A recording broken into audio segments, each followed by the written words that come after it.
Imagine just for a second that you are sitting in a doctor's office. Right? We've all been there. Yeah, you know the exact drill.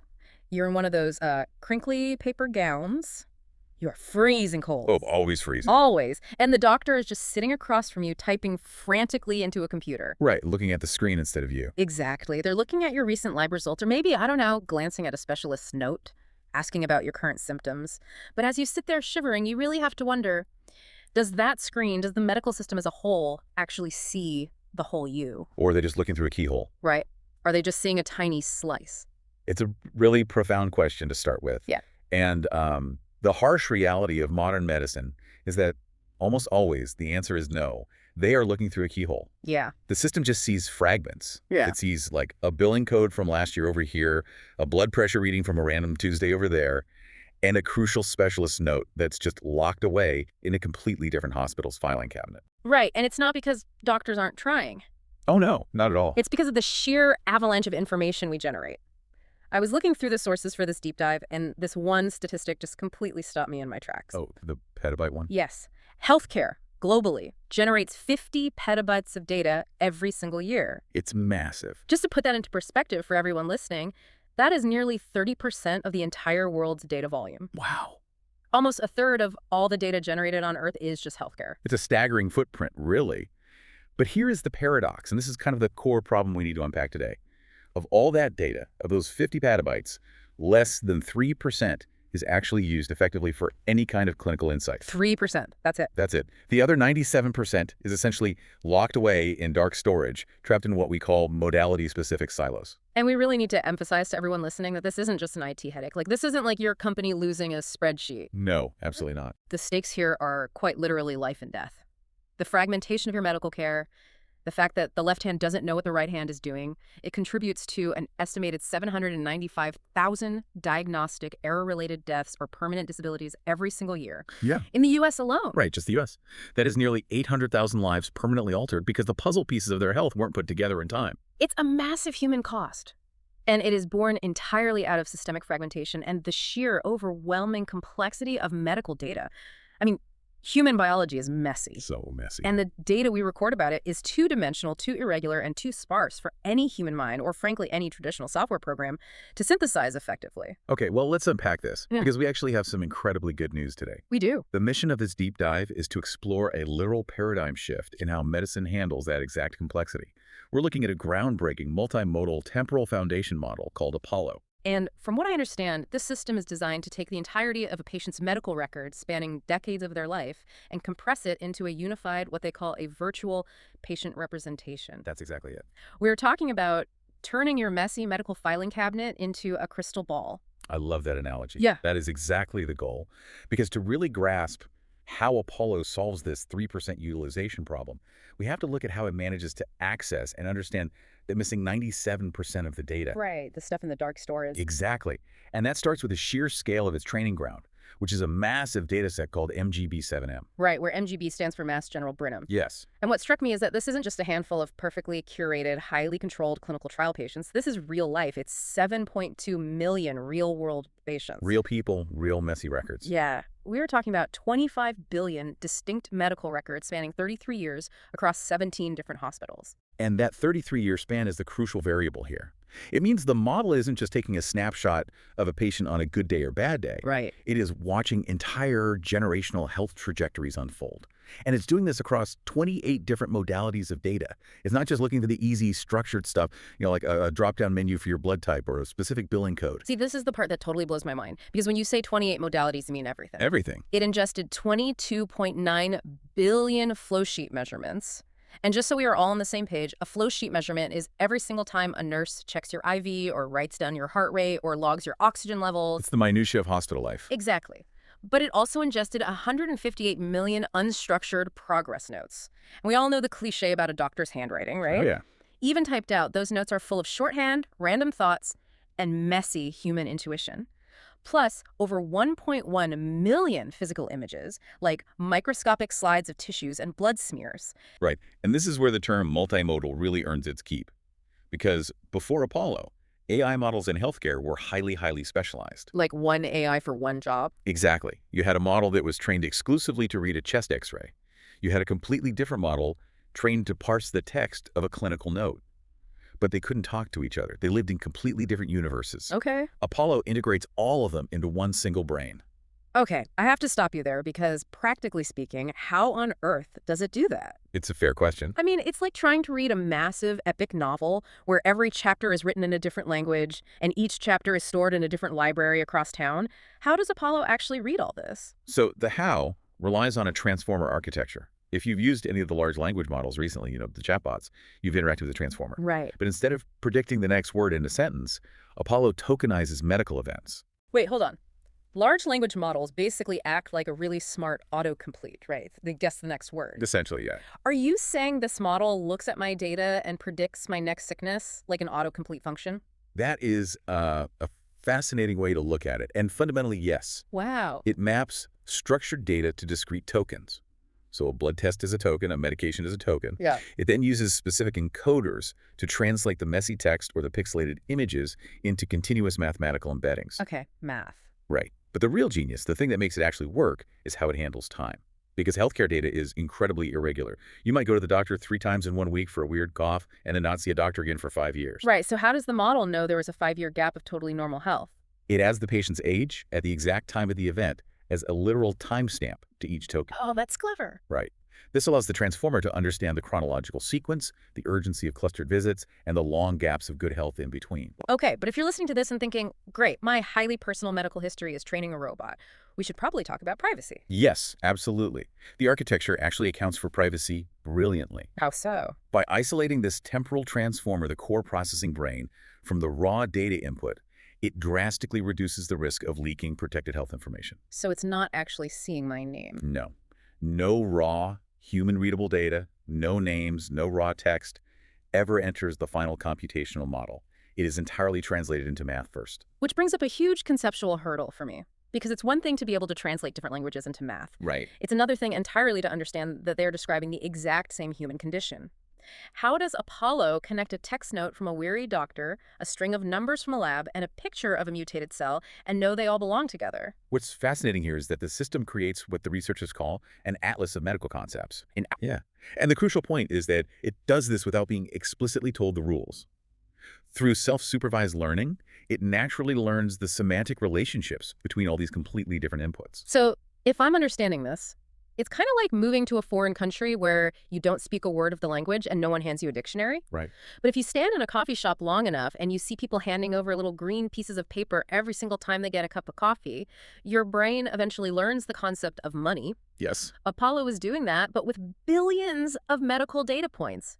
It notices that a drug like glipizide and a phrase like high blood sugar always show up at the same party. That is the perfect analogy. Mm-hmm. And when you look at the multidimensional map Apollo creates its embedding space, you see this incredible organic organization. What does that look like? Well, it naturally clusters eye diseases right next to benign eye tumors, even though they come from totally different diagnostic coding systems. Oh, wow. It bundles HIV drugs like abacavir and lamivudine tightly together. It literally learns the language of medicine just by observing the patterns of human life. Okay, here's where it gets really interesting to me. I understand how it groups broad textbook concepts together, but human beings aren't textbooks. Oh, we're not. We are messy. How does it handle a specific patient who comes into the hospital and has a bunch of totally random, chaotic tests done in different departments on the exact same day? It handles it beautifully, Mm-hmm. and the source material provides a highly specific case study to prove exactly this. They looked at a single day in the medical record of a 30 to 40-year-old male patient with suspected chronic myeloid leukemia, or CML. Okay, so a very serious, very complex, and probably terrifying day for this guy. Absolutely. On this specific day, this patient generated a massive amount of fragmented data across the hospital. He had a bone marrow biopsy, which resulted in a free text clinical note written by a doctor. He had a cytogenetic report that explicitly showed a BCR-ABL1 genetic fusion.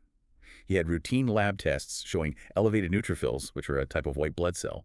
And finally, he had physical microscopic images taken of his blood smear. So we have a typed paragraph, a genetic sequence, a spreadsheet of numbers, and literal photographs, 4 completely different languages. Exactly.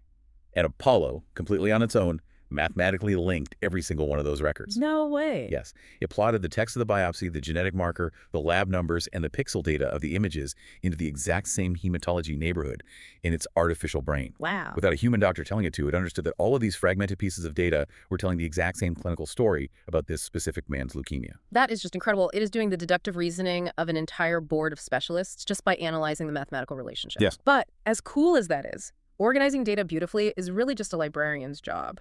The ultimate goal of medicine isn't just to file things correctly, it's to anticipate and prevent illness before it wreaks havoc. Can Apollo actually look forward? It can.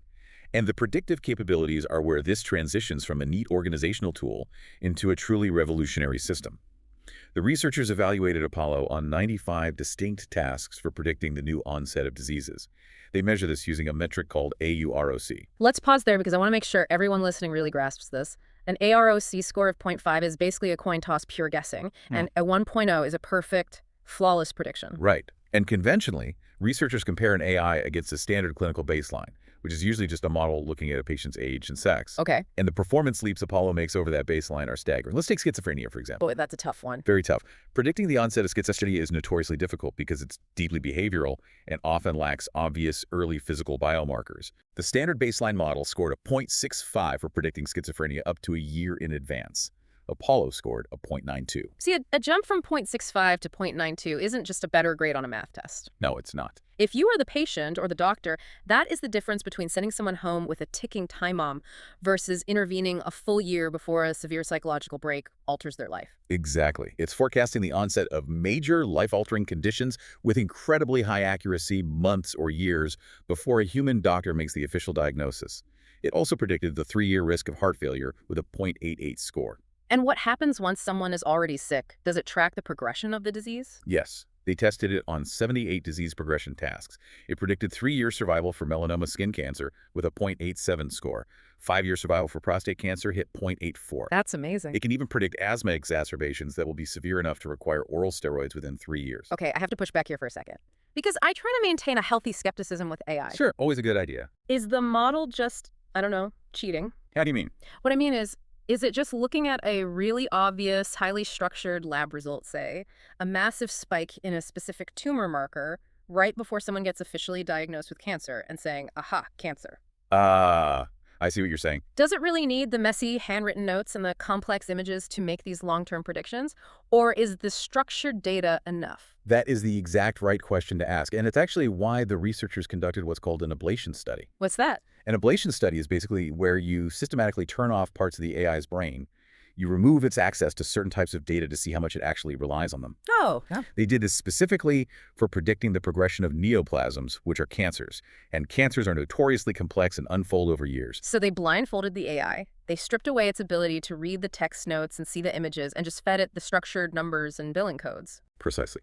And when they used only the structured data, the model scored a 0.71.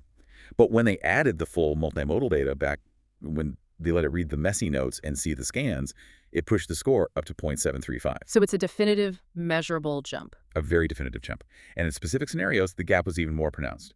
For predicting when a breast cancer patient would ultimately require palliative care, the fully multimodal Apollo beat a specialized, task-specific, supervised model by a massive 0.16 points. Wow, that's a huge margin in this context. It is. The conclusion is undeniable.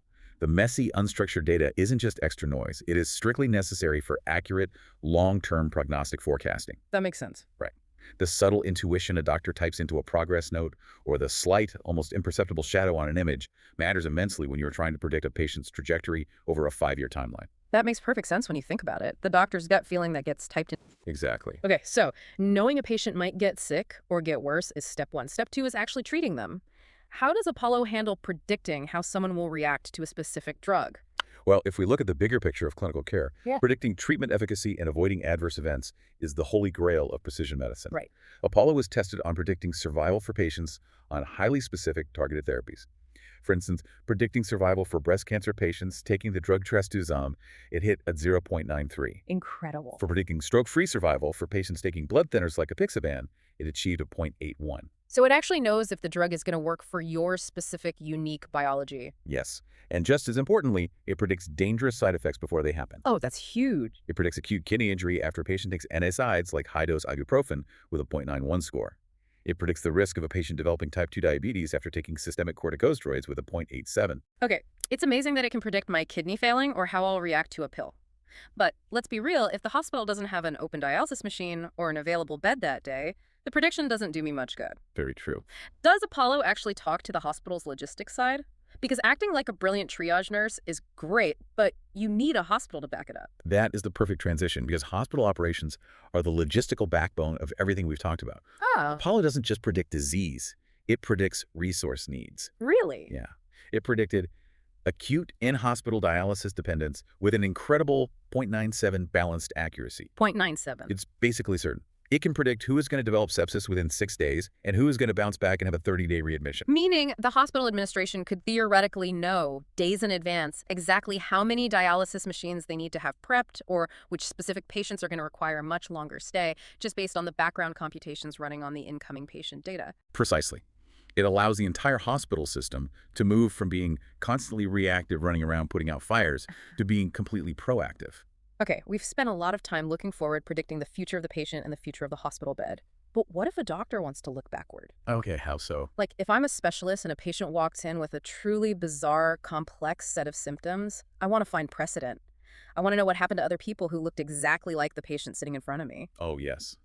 This is where Apollo functions as a medical search engine, specifically through a process called semantic retrieval. Semantic retrieval. Right. Remember earlier how we said Apollo compresses a patient's entire decades-long medical history into a continuous mathematical embedding? Right, it turns your whole life into a single mathematical vector. Exactly.